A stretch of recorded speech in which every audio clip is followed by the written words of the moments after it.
Bonjour Marie. Bonjour Mélanie. Dis-moi, j'ai à côté de chez moi un bien qui est complètement laissé à l'abandon. Est-ce que je peux me l'approprier? Alors si le bien est abandonné, on peut suggérer qu'il dépend d'une succession. C'est en fait l'État qui a vocation à recueillir les biens dont les personnes sont décédées sans héritier ou dont les successions étaient abandonnées, c'est-à-dire les héritiers ayant renoncé. Mais il n'y a aucune condition de délai comme pour les prescriptions par exemple? Non, les successions en déshérence, elles appartiennent à l'État, peu importe en fait la date du décès. Il y a par contre une procédure obligatoire par l'État et ce afin de vérifier qu'il n'y a pas d'héritier ou que les héritiers qui étaient connus ont bien renoncé à la succession. Et c'est pour cela qu'on appelle les successions en déshérence ou les biens en déshérence. J'ai entendu parler de l'expression bien sans maître. Il s'agit de la même chose? Non, ce n'est pas la même chose. Les biens sans maître, il faut distinguer déjà deux types de biens.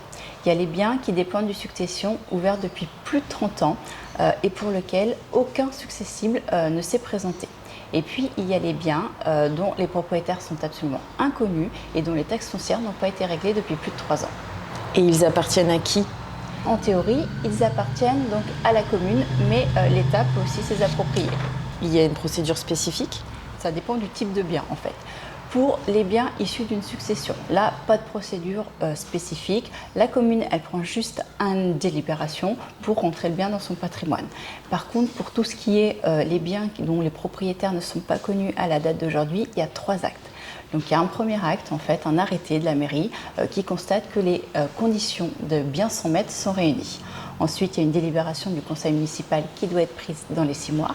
Et ensuite, il y a un troisième arrêté en fait, qui constate l'entrée du bien dans le patrimoine de la commune. Et c'est au bout de ce troisième arrêté que le bien fait partie du domaine communal. Mais si un propriétaire revendique a posteriori la propriété du bien? Alors la restitution est tout à fait possible, mais à ce moment-là, la personne qui se revendique propriétaire doit évidemment payer les taxes foncières qui étaient dues et toutes les dépenses engagées par la commune ou par l'État pour maintenir le bien en bon état justement. Et si le bien a été vendu? Alors le propriétaire qui revendique le bien ne peut plus le réclamer, on ne peut pas lui restituer. Par contre, on peut l'indemniser donc à hauteur de la valeur du bien. En résumé, si j'ai un bien à l'abandon juste à côté de chez moi, que dois-je faire? Alors, je te conseillerais de contacter en fait ta commune pour savoir s'il y a une procédure d'acquisition en cours ou projetée. Si jamais tu achètes un bien donc abandonné, il faut en condition évidemment que tu rénoves ce bien et que tu en fasses ta résidence principale.